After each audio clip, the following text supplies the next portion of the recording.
أعوذ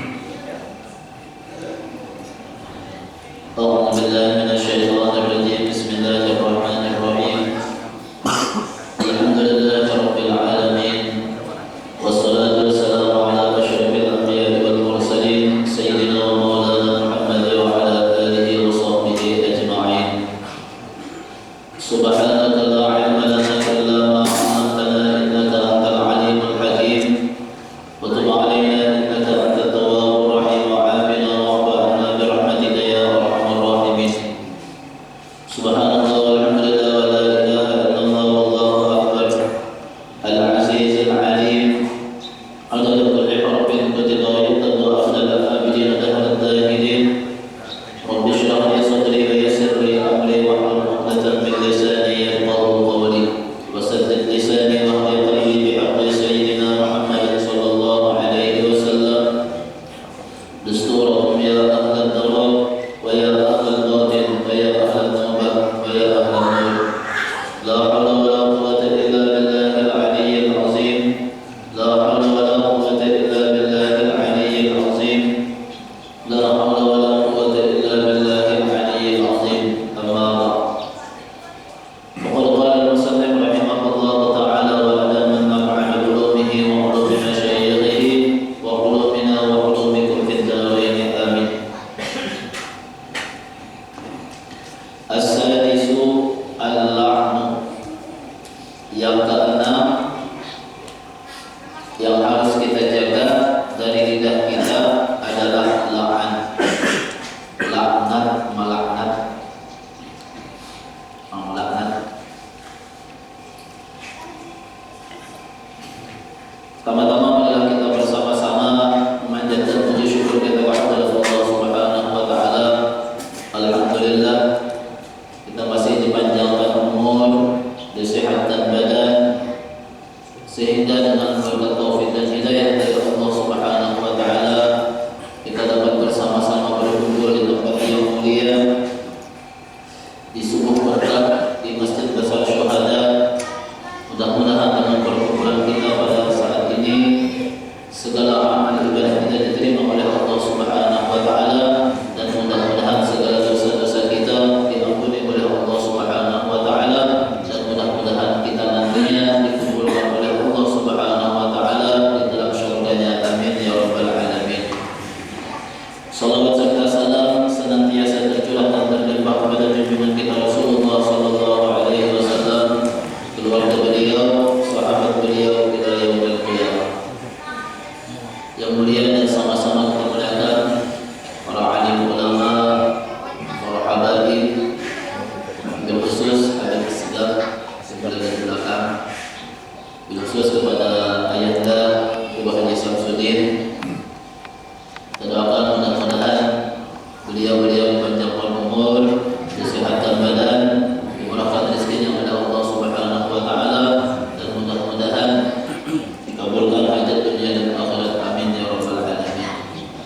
Para alim ulama, guru agama, para asatidz, tokoh masyarakat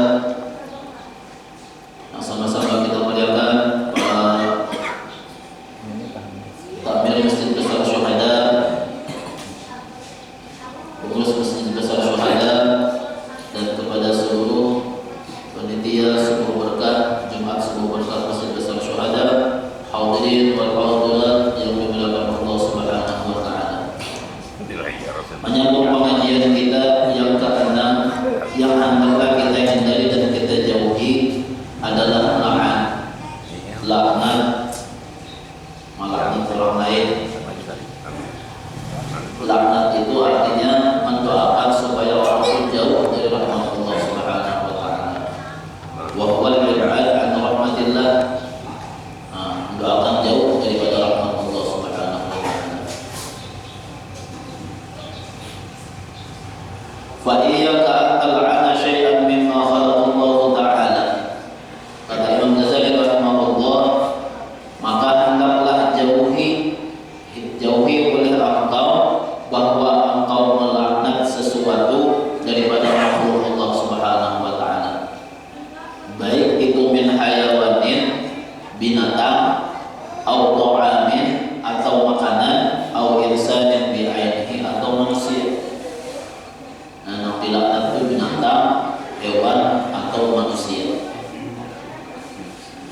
Wala taqta' bi syahadatika ala ahadin min ahli al-qiblah bi syirkin aw kufrin aw nifaq.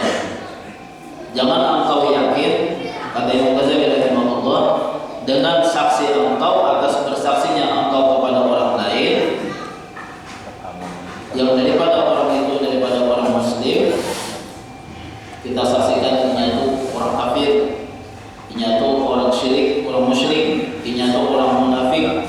Nang dilihat dari abahnya aja, umpama abahnya muslim, lalu kita bersaksi anaknya pasti karena muslim juga, antara tentu jangan sini. Fa'innal muttali'a ala as-sarairi wallahu ta'ala. Karena sesungguhnya yang mengetahui atas rahasia hati seseorang manusia itu adalah hanya Allah Subhanahu wa ta'ala. Jadi kita disebut melihat dia masuk menyembah selain Allah Ta'ala, masuk ke gereja apa membelokkan aja ya, hanya memandang kepada sekabatnya aja atau keturunannya aja, orang nenek moyangnya. Sedangkan dirinya adalah apalagi kita jangan diyakini hanya ke orang muslim, jangan dipadahinya ke orang kafir. Boleh kita bujur-bujur atau status di KTP-nya memang sudah kayak dengan Islam. Dan jatuh di laknat Allah. Dan artinya supaya menjauhkan daripada rahmat Allah Subhanahu wa taala. Seperti hanya iblis kan, iblis itu la'anah Allah. Boleh aja kita dan iblis itu dilaknat Allah. Karena iblis menantang. Kalau orang lain jangan keluar kata-kata melaknat. Dan yang masuk neraka. Dan ini benar laknat dan ini laknat Allah. Fala tadkhul bainal ibadi wa bainallah ta'ala. Karena atas orang lain, seorang manusia itu kita kada tahu hatinya. Kalau bedanya beriman, kalau bedanya jangan kita masuk menghubungkan antara hamba dan Allah Subhanahu wa taala. Karena yang mengetahui itu hanya Allah. Wa'lam annaka yaumal qiyamati. Jadi jangan sembarang kita ucap laknat itu. Ketahuilah kata Imam Ghazali bahwasanya engkau yaumal qiyamah, di hari kiamat, la yuqalu laka lima lam tal'an fulanan. Di akhirat kita sama-sama kita dikumpulkan di hari kiamat, kada ditanya masing-masing kita itu kenapa ikam kada melaknat si fulan itu. Padahal si fulan itu terkenal sudah bukan orang muslim mana-mana, kada dilaknat. Walima saqatta anhu, kada ditanya juga kenapa kau kada berdiam saja daripada sebulan, padahal sebulan itu nampak kejahatannya, kada ditanya juga.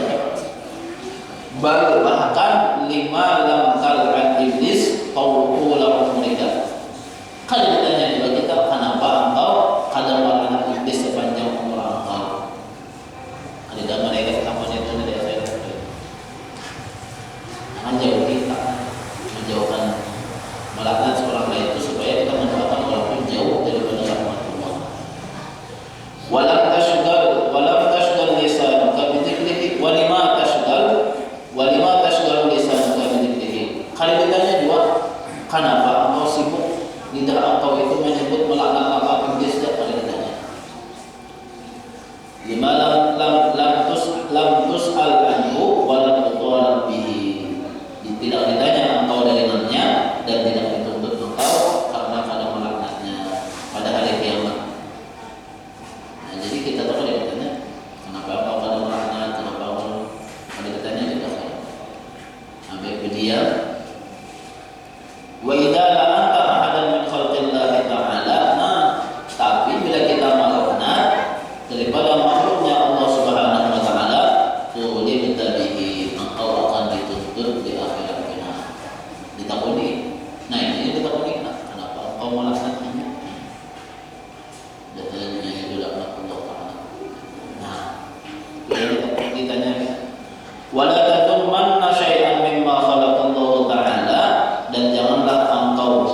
mencela akan sesuatu daripada makhluk Allah Subhanahu wa taala. Itu juga apapun makhluk Allah Subhanahu wa taala jangan dicela. Jangan dicela. Sama aja mencela ciptaan Allah Subhanahu wa taala. Orang sudah nyatakan itu bahkan Nabi kita sallallahu alaihi wasallam adalah hamba makhluk Allah Subhanahu wa taala. Nabi kita adalah orang yang paling sempurna kejadiannya. Sebutkan ada seorang penyair, kalau ada salah ingat, Hasan bin Sabit. Sebelum beliau masuk Islam, Sidin ini dipanggil oleh pembesar-pembesar Quraisy seperti Abu Lahab, Abu Jahal, Abu Sufyan. Sidin ahli syair, sih.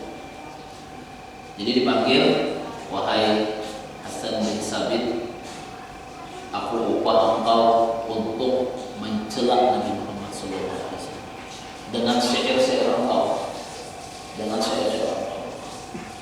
Nah, Sidin ini menerima, tapi dengan catatan Sidin kalau bisa menyebut orang itu kayak ini Qurannya, kalau bisa harus melihat dulu orangnya. Sudah diizini untuk melihat, sampai apa kita nih memantau dari jauh lah, kayak apa Nabi kita, kayak apa Sidin akhlak Nabi kita, kayak apa kejadian Sidin, kayak apa tubuh Sidin, kayak apa. Akhirnya sahabat dan meneliti beberapa waktu meneliti Nabi kita, apa yang keluar dari mulut Sidin, ma ajmalu minka, tidak pernah tidak pernah melihat mataku ini seindah dan secantik daripada engkau wahai Nabi. Walam talidin nisa'u, dan tidak pernah seorang perempuan, tidak pernah aku lihat seorang ibu melahirkan seperti engkau wahai Nabi Muhammad SAW. Wa ajmalu minka lam tara aynun qattu. Walam talidin nisa'u wa ma khuliqta mubarra'an min kulli aibin.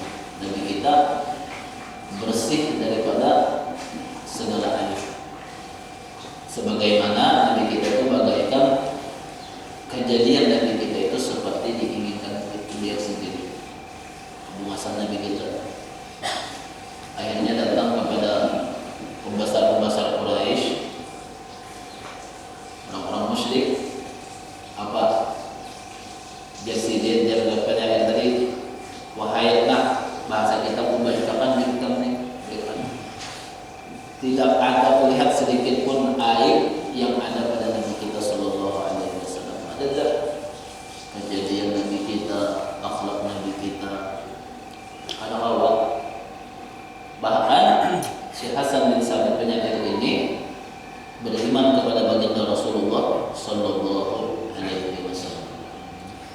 Adapun kita macam-macam, Pak. Ada yang hidungnya kayak ini, ada yang matanya kayak ini, ada kulitnya yang kayak ini. Lalu ada yang bahasa kita nih, tamuas kita ke orang lain nih, lalu menyambat itu, menghina kah atau mencela. Nanti cela ini makhluk Allah SWT. Nah ini dia juga, karena itu ciptaan Allah SWT. Sejahat-jahat manusia diadab di padang marik tetap mas manusia. Kalau lah itu karena Allah SWT laqad khalaqnal insana fi ahsani taqwim. Sungguh aku jadikan manusia itu sepaling bagus kejadian, sudah paling bagus. Nah, jadi kita jangan sampai mencela kulitnya apa itu sudah ciptaan Allah. Itu juga hewan, ada binatang, jangan sampai kita mencela, mencaci-caci. Makanan itu juga kita makanan. Nah, jangan sampai kita mencela. Dan Nabi apa? La yazum faqad kana Nabi sallallahu alaihi wasallam, karena adalah Nabi sallallahu alaihi wasallam bersabda, faqad kana Nabi sallallahu alaihi wasallam, maka sungguh adalah Nabi kita la yazum mut'amar radi,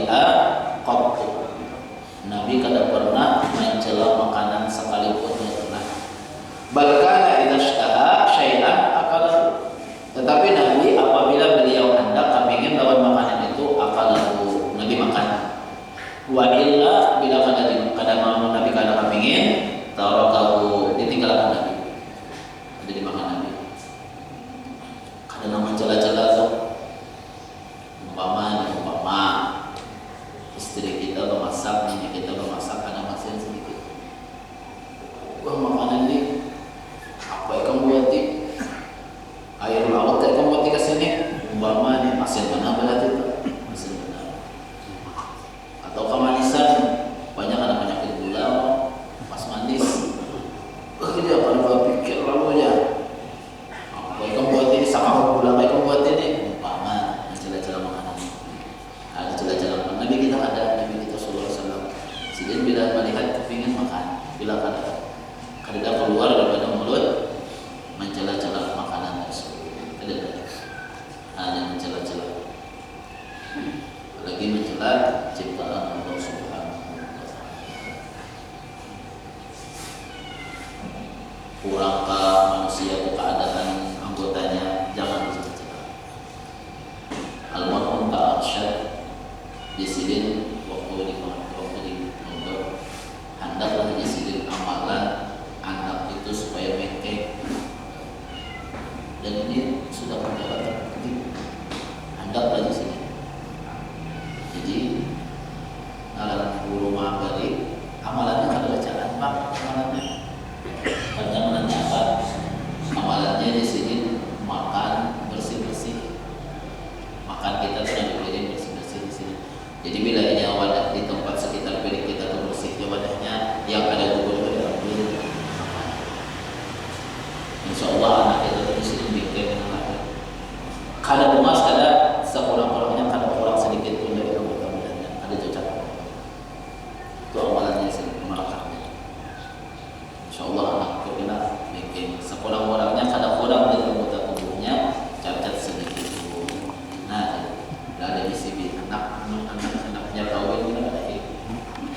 Dan anak bikin ada bacaannya lain juga lah, cuma amalan makanan bersih-bersih, bila makan bersih-bersih. Itu al-mar'u ta'arsyad. As-sabi'u ad-du'a 'alal khalqi. Yang ketujuh hindari lidah kita ad-du'a 'alal khalqi, mendoakan celaka dalam orang lain. Ini kapan nih? Wah, dia berat di lidahnya. Ini apa? Dah naik kita kau menggawinya. Yang ketujuh, mendoakan keburukan lawan orang lain, makhluk Allah. Fahfaz lisanaka 'anid du'a 'ala ahadin min khalqillah ta'ala.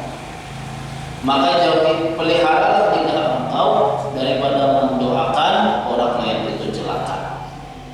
Wa in zalamaka, sekalipun ia itu zalim lawan kita, jahat lawan kita, hendak doakan inya sudah maaf. Sanggup ini jangan kayak apa caranya supaya kawa kita menahan mendoakan orang lain celaka. Fakir amrahu ila Allah ta'ala. Kata Imam Ghazali, maka serahkan urusannya kepada Allah Subhanahu wa taala. Manalah datang orang umpamanya habis kepedulian, habis kepedulian, habis rambutan dulu orang keluar teman kita bangsatnya yang ini. Nah nih beratnya ini berat. Engkau kayak apa? Serahkan. Atau menyimpan akun kita, dan akun kita apakah? Nah, nantinya tuh mau zalim lawan kita. Nah, jangan sampai kita mendoakan. Nah, ini kebiasaan. Nah, bibinian ini kan apa? Seorang ibu itu doanya lebih makbul daripada wali berkorban hadiah itu bibinian. Nah, jadi untuk bibinian kawan aja kawan bibinian bila ada anak kita nih luar biasa namanya, jangan keluar sesuatu yang bagus lah. Jangan keluar ikan udah ini. Nah, keluar sesuatu yang bagus lah. Jadi menghadapkan saya sakit lawan anak, udah ikut jadi orang alim, udah ikut jadi presiden, udah ikut jadi bupati, udah keluar, udah jadi orang soleh. Bibirnya apa? Jadi dia dulu bila anda minta doa kebaikan yang bagus, lebih cepat kabul siapa? Abahnya abah. Tapi bila nak ada bagus apa? Kamaman. Jadi mana hendak kita beratur abah rumah. Abah doakan Allah. Karena doa orang tua itu apalagi ibu lebih cepat kabulnya daripada beberapa orang tadi disebutkan. Nah, jadi hindari mulut kita untuk mendoakan keburukan kepada orang lain. Fafil hadis innal mazlum la yad'u ala zalimihi hatta yukafi'ahu summa yabqa lizalimi fadlun indahu yutalibuhu bihi yawmal qiyamah. Nah, ini yang dijaga karena sesungguhnya orang yang teraniaya sungguh dia akan berdoa untuk orang yang menganiayanya itu hatta yukafi'ahu sampai dibalasakan oleh Allah. Nah, kalau balasannya itu lebih berat daripada orang yang zalim tadi, kalinya dibalas lebih berat sekali. Nah, summa yabqa lizzalimi fadlun, kemudian masih tersisa bagi orang yang teraniaya, orang yang menganiaya ini fadlun, orang yang zalim nih, terberat pembalasannya daripada inya menganiaya orang di sisinya. Yutalibuhu, si zalim itu akan menuntut dengannya di hari kiamat. Nah, itu bahaya apa? Bila orang zalim lawan kita, among kawat sudah biar pakil amrahu, serahkan urusan kezalimannya itu kepada Allah Taala saja, Allah balas. Dan dia pun mudahan dibalas oleh Allah aja kayak gitu sudah. Jangan mendoakan sesuatu yang bagus, mudahan dibalas oleh Allah Subhanahu wa taala. Nah, itu caranya. Wa tawwala ba'dun nasi lisanahu 'ala al-hajjaj, dan panjang sebagian manusia itu lidahnya itu mendoakan keburukan kepada Hajjaj. Hajjaj ini seorang amir, seorang pemimpin. Hajjaj bin Yusuf. Hajjaj bin Yusuf ini seorang pemimpin, amir, alim, orang itu baik, pemimpin alim tapi zalim. Hajjaj ini seorang pemimpin alim dan zalim. Banyak ulama yang sudah dimusuhi. Nah, sampai di situ jangan juga jangan juga cara mendoakan. Orang-orang dahulu di zaman sini banyak mendoakan celaka dalam sini. Faqala ba'du salaf, berkata ulama salaf, innallaha la yantaqimu lil hajjaj mimman ta'arrada lahu lisanan bi lisanihi kama yantaqimu minal hajjaj liman zalamahu. Sesungguhnya Allah akan mengadab bagi Hajjaj daripada orang-orang yang mencela baginya dengan lisannya, sebagaimana mengazab Allah Taala daripada Hajjaj bagi orang yang zalim. Jadi Hajjaj itu seorang pemimpin tapi alim lagi orang tapi zalim. Dia orang. Nah, sampai di situnya tuh jangan lupa kita mendoakan doa yang mengulang kebinasaan lawan itu cukup Allah yang lain halnya yang nyata-nyata kita harus mendoakan seperti saat ini nih, Palestina saudara kita orang Islam diperangi oleh orang-orang Israel, orang Yahudi, orang Muslim. Nah, kita berdoa aja mudahan orang-orang Muslim kita, orang Palestina dibantu oleh Allah Taala, diberikan kemenangan, dan orang-orang musyrik itu diberikan kekalahan, kehancuran. Saudara kita orang Islam diperangi orang Islam, itu mesti doakan itu. Karena mereka adalah saudara kita sebenarnya.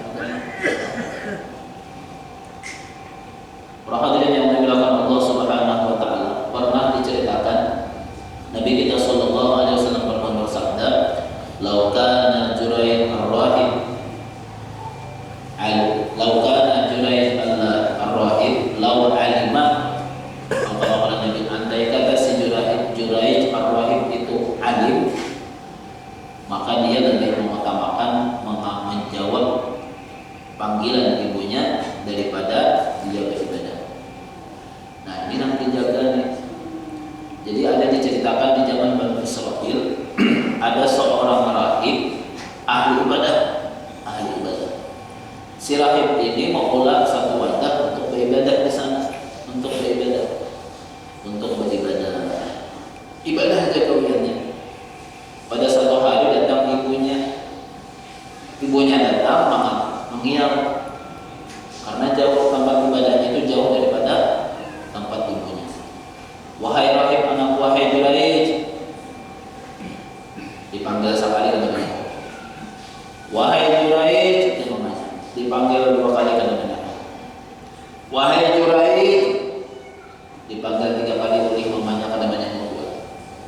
Ternyata si Juraij ini dalam keadaan sholat. Angkat namanya apa kan wajar dia tahu. Tapi bila disebutkan bila ibadah sunat, kan ibadah sunat boleh batal. Kalau ibadah kayak ibadah sunat sembahyang sunat nih, apalagi nak memanggil orang tua.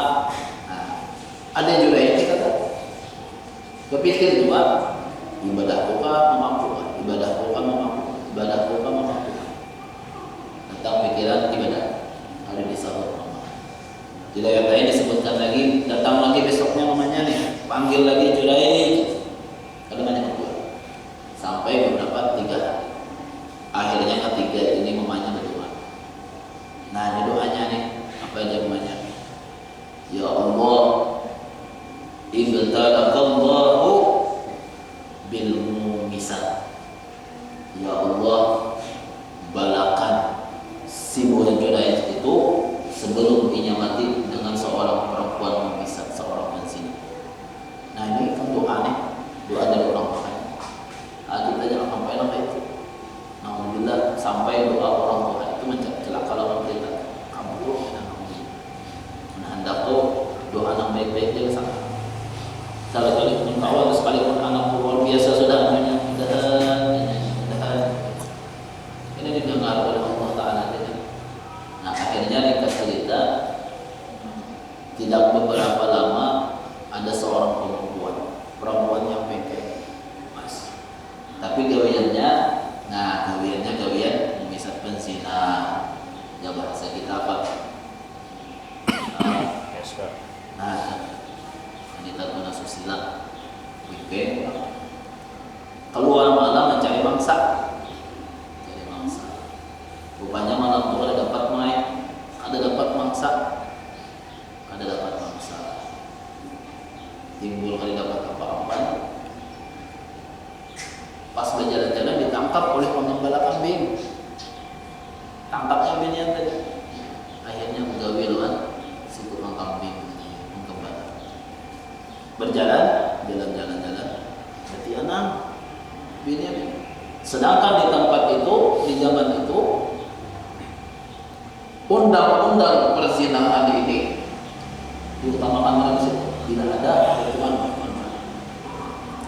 Akhirnya diketahui si perempuan ini betianan.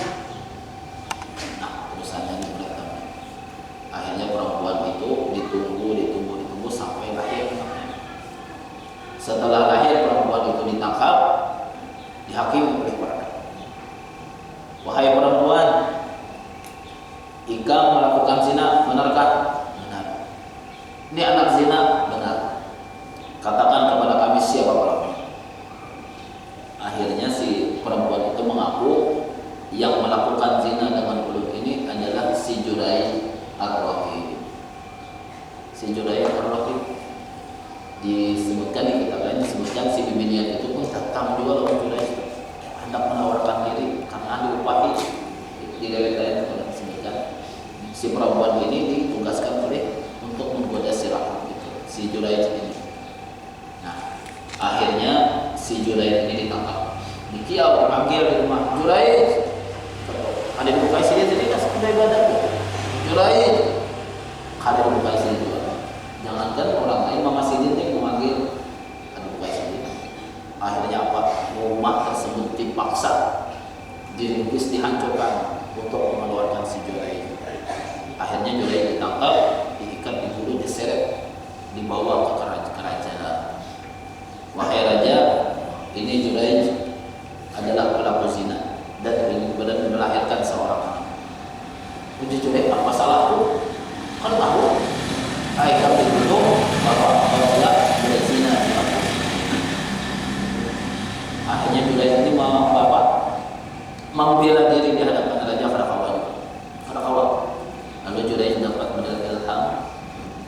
Ini satu-satunya jalan untuk membuktikan kepada besar nih, mama aja sudah. Minta izin lawan raja, wahai raja, tolong ulun hendak datang lawan mama. Akhirnya diizini oleh raja datang kepada mama. Wahai ibu, tolong doakan, biar kalau pernah mendoakan ulun ini. Rupanya didengar waktu itu, waktu mamanya berdoa itu didengar oleh Judais. Doanya tadi, jangan kau matikan anak si Judais ini kecuali hanya difitnah dengan seorang perempuan yang zina. Akhirnya, wahai ibu, tolong doakan ulun lagi, doakan supaya ulun ini terbebas daripada tuduhan dan fitnah ini. Lalu jadi ibunya, kalau ya Allah, kalau memang bala dan cobaan ini memang karena doaku, angkat akan ya Allah, hilangkan daripada cobaan ini. Akhirnya si Judais setelah mamanya berdoa, doa pegannya, Judais silahkan bawa aku ke raja. Sampai ke raja, minta hadapan lawan si perempuan dan zina dan anak musuh. Setelah berada di hadapan anak tadi, dipegang si Judais, anak tersebut dipegang di kepalanya. Wahai si fulan, engkau anak siapa? Akhirnya si anak tadi berbicara. Wahai Judais, anak ibnu fulanan roi. Aku adalah anak si pengembala kambing. Padahal bibi yang sudah mengaku si Judais yang melakukan. Lalu bibi yang kita kacau, si anak nang halus dipanggil dan ucapannya itu kan berdusta bahwa yang melakukan pelakunya ini adalah si pengembala tersebut. Akhirnya apa? Judais dibebaskan dan si raja dan orang-orang penduduk kampung itu minta maaf dan hendak minta, wahai si Judais, untuk menembus kesalahan kami bangunkan ikam sebuah tempat ibadah, tapi kami bikin daripada emas. Ada di Judais. Daripada perak Judais ada jual. Minta bang apa? Kalau dari tanah kembalikan seperti semula aja Judais. Tempat ibadah yang biasa. Akhirnya Judais beribadah sampai meninggal di situ. Nah, kita ambil dari cerita ini, hindari, jauhi daripada kalau orang tua kita mendoakan kita doa yang ada bagus. Nah, kita orang tua nih, bila anak melakukan kesalahan, hindari daripada keluar kata